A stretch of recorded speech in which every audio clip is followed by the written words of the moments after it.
General knowledge లోపల ఏంటిదంటే architect feet Bloom ఏంటిది దాని గురించి తెలుసు. నిటారుగా నిర్మాణాలుంటే దాంట్లో ప్రత్యేకత ఏముందనుకున్నాడు ఆర్కిటెక్ట్ ఫీట్ బ్లూమ్ అన్నమాట. అందుకే ఆయన ఏం చేశాడంటే నెదర్లాండ్స్లోని రోటర్డామ్ నగరంలో వినూతన గృహ సముదాయాన్ని నిర్మించాడు. ఎవరు? Architect feet Bloom. ఒక అంతస్తుపై క్యూబ్ నిర్మాణాలు ఉంటాయి. మొత్తంగా 38 క్యూబ్ ఇళ్ళు.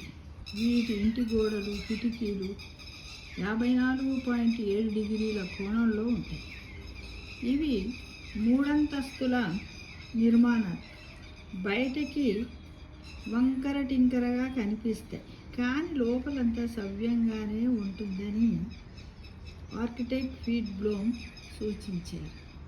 అంటే ఇలా కూడా కడుతున్నారనమాట. ఇంత అంటే ఇంచుమించు కూడా ఏంటంటే ఇది ట్రయాంగిల్ టైప్లో అంతే కదా, 54.7 డిగ్రీల కోణం అంటే అంతే కదా, ట్రయాంగిల్ టైప్లో కూడా ఇల్లు నిర్మిస్తున్నారు. ఎక్కడ? నెదర్లాండ్స్లోని రోటర్డామ్ నగరంలో. ఎవరు నిర్మించారు? ఆర్కిటెక్ట్ ఫీట్ బ్లూమ్ అతను నిర్మించారు.